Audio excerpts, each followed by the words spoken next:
Hello, em mày frau té channel ạ. Kan lâu lom lẽ cháu Rusi Star Garage staff ten mà AVB ania. Hey,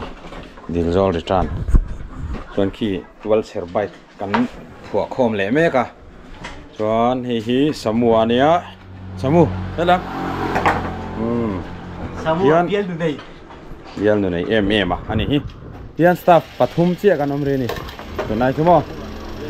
Đấy là mà cho nên buổi pha cái tiền Samu hi cái màn này nó tăng azir thâu nia trần tir rangin AVB hi cái này nó tăng azir chuộc cái này boka đó na thì hian cái này nó tăng azir chuộc lir hi helai chon an thok zui đó này na kin je la po buổi pha cái mun tăng thok chuộc zir chuộc hanin lak hi in zir tir dan te thiam thil te inang lem lawa cho bạn chân cái mà tăng chuộc vek kia này helai chu kan en kol to đó na còn engine oil te po hi he oma spare part hi om boka kom thanga khon chon he engine oil he scooty nia semi synthetic ania hi scooty thau ania chuan no hoi Petronas te po hi MotoGP te po lo lang zak to ni chuan Honda ho big tan hian hei Repsol kan kol boka chuan hei Petronas a hian Bullet thun chi ho kha kan kol boka KTM le Bullet thun chi khamo tu tiang chu nia chuan tun hen Aprilia engine kan down do na ning theilawa engine nan plan chi sani boi thak khop mai chuan he tual ser bike hi nung tis mana cha kom to til khu ta motor la lu lo na khuat lan le do na ni hei hi chuan eng amoni siam ngai neu hi race zo nu khanin kan la tlan chho pui le lawa ni oil te hi lo nam ve dewa ndi kan siam thang chuan exhaust po hi do na ring set a hi po hi kan ti zo yanga aven pipe kan ti sei set do na ni oin chu handlebar te po agat te kha fo lengai to do na motor lu lo na khwat lan lu na tur ni wang khan mo chu ting chu ani chuan hei tui rial lei kha lakai na sa khop mai tui rial lei chir kha lakai ni silwai kat selai na fai mai thei lo ni eng hi chu mo ei Aprilia engine ni kanon tilanga mình xin ngã chuông thôi nè anh tin mò mi dâu lá sập hết rồi thiên mi tươi nè từ rồi Kém rồi. thì phát rồi thiên mi tươi nè thì nó cho xem là vàng ấy Kém rồi. thì phát rồi thiên mi tươi nè từ rồi thì phát rồi dài thôi mình xin ngã dài thôi dài lâu cho xem là vàng dài phát ấy scooty nè chinh mi tuy nè tro chinh mi tuy nè thì lo chân xiêm đòn nổ reng chinh mi tuy nè thì na chinh mi tuy nè thì phốt rồi xiêm đòn sim F51 malfunction lại tại ngã him in đồ chôn OBD in can scan ngay đó na đó là can scan ang oil hi engine a dai line zinga abikin na thok mi ram ling road le enge mo kong kal chi ni chon oil hi in check tur ni ti hian in han portfolio nga hei adi pa hi khai mo adi pa hi hei en ulu ka ngai ni ti hian in shuhul ve ka nga chuan hi driver senior chon tun ma chon an ti nge chin ania chuan chon ni i lir thei en kol tu a khan driver senior ni chuan chon i ti nge ngai elai chang hi la oma atlem chelo gar khatel tan phot ro tan le phot ro atlem tura ni lo oil hi chuan oil sim mai hi ala chelowa ala film tha hei chu kan la thlak lawang chuan engine chhung hi a bon thina ni ni chumo hei tada ni mai bon lutuk abal vek vel chuan idle control tu ka chu hi ni ta hi ta này hey zira lusaya ngầu khen á cắn project đi xóm pali mi tour project liền tham pha cắn rê là cắn meeting hay cắn dầu đều chia này cắn kilo rap thang lu tục im hồ lệ đó này Video anula di lo in bike kan len pui do video anula ni lo in bike kan len pui do na dam doi na chong na ken du te kha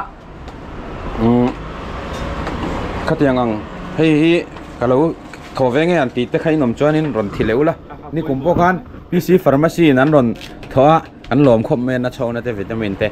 kang te ka kan ken saka til dang chu kan keng vak thei lo motor polo na ni ven kan bung ro po rit thama tiếng vel chu ni kan but te ho ma pui tham ania chuang khu video ya hianin apoi savak lo wa video kal rot tu per ania pong nu te hi a claim to in ve to lo na se sir te bao nu ten mà mò lo với còn saka kan tiếng pui han lak sak ro cùng sao hay xuân lệ thôi à chính mít tí nè rồi đấy chính mít tí nè rồi chấm luôn hey à sao với cho sai tụt rất lâu mà khi ngay scooty kan xiêm chặt sạc lâu thì bị sensor khai lâu không la stepper motor nia quay mỏ không mày chuan stepper motor ba cả hian hi a boy tel thina hi era che mangai thin chu kan ria tanga ya stepper motor hi hei kan bodli to te rol man sing ai hei la bodli lo mo bodli ngai mi thaya se test photang ti fai photang o fai photang a thla ka ngai chong kan thla ka nga sang ka zali som nga man lai ni thla ka ngai lo chuan ti fa ya la that thei ram from chuan kan man sak ram from thin repair chi o ma repair lo chi ang bokani mai tu là chúng con bằng xiêm thật quá thì một con han adikta chuan ni kan di sei belang em mai lai em sin hi lang hian kan tiang ai ta chuan lang tu làm bằng chu lang tu mình bây giờ đâu có là cả thịt đâu anh chẳng có thịt đâu có mua buổi khác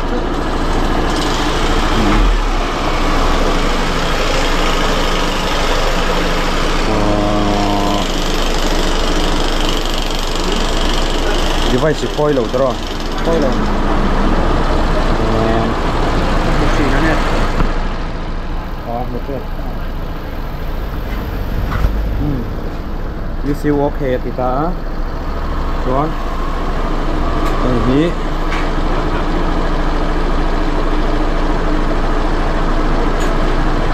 thì cần disable đó nè để ta chứ à chú at se siam helai kan siam ringot khana re lo ta chú heta ranga kan disable ze langai chú tun nai lir thei chu ania a chú chianing a ti han ris vak vak po kha angai to lem lo ni ti khan ton hei ai der control adikta don an out don pon dia kan out thap angai don khát đi kháท่านนี่ไม่ให้เองออมต่อแล้ววะไปขัดกันทีละอย่างส่วนให้อดีตแกรู้สึกตอนสมุหันสินละตอนนี้วิลเลียนจีนเชียร์แต่ใครบาลตะกันนี่บาลตะก็กล้องไม่รับโป้บาลนี่วิลเลียนจีนที่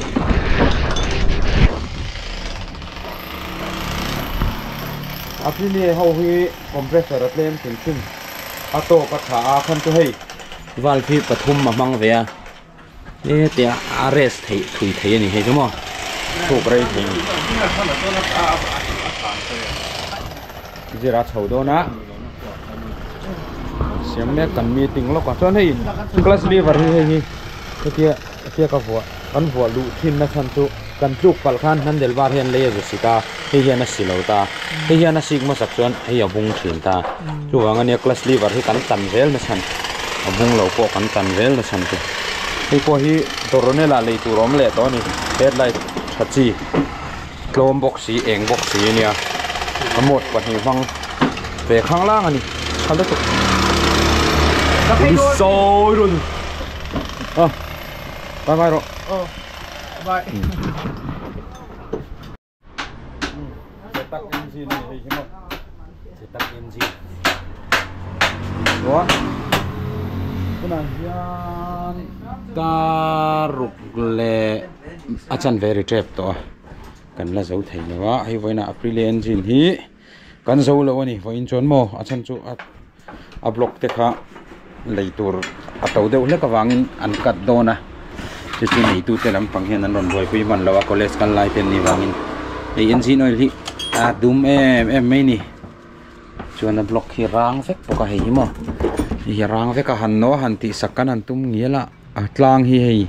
em mi asleep tlang hi lâu câu nó sao tol tụ cả adik thấy đòn lâu thì mình chân hi cắt khác sắc ngày đó na tụ cả cho nó nôn phơi pui về mặn tòng sumo đi về là nhỉ chuan hey Vivian khơi mẹ cả 224 oil seal kan thla ka ni zodon tem vot chop top ani mo chuan hei hi one day custom khania hei puini ni ani bong ka raina na keng thina after ani a video in endu chuan ingting ei dak ha hei rot vela chong thu pa mel thum pa ani hei hi in lo subscribe vek do ni ruột phải là trong thủ ấy channel mình hi kan non da do ne no hian oma lo subscribe do ne run in call dan azo thei ni run in call dan vel ani chumo run veti lampang ania ani samu po boy khop me zanen chun la rim man don lo ni folk oil seal vek kan khoi ni tu na hen samu ta khan support te do ta khan hei hi kon hi a har china tai to mi ta hen sut kol chin tur ni en sukwal den den anga chon alo vua khom to zo ka lo ni chu samui chuan rang khop mai hai nula tlei rol pe ma phei chon tlangwal ten la ne kan thluk lo na sa hle ni chuan kan dorom na hi kan sei leang hi lai khimel thum kon khania he lai khusai khama kon khania video lui hi lo highlight ve zo zo thinu la kan location in share du chon mo nakina reels a pin thei chon kan pin don nia khu mail thumania khi ta ki mail thumania thanglam khu sai khama kon ania sai khama kon le mail thum in rina tel chia khana ni mai in rina bor vela kan omani chumo lai taka kan omani chu tun trum video tan chon khati khani le phot ro se han hlin chat tu rawang khop mai vein kan video chon mo malfunction disable dan vel kha ani deuh mai hi sang liana custom sang liana ka sakani rong hi veina la nia nge kon di customer limen pa mo kap thiam lu tu kani rong hi ale black and red veven siam ani hi tu tok potang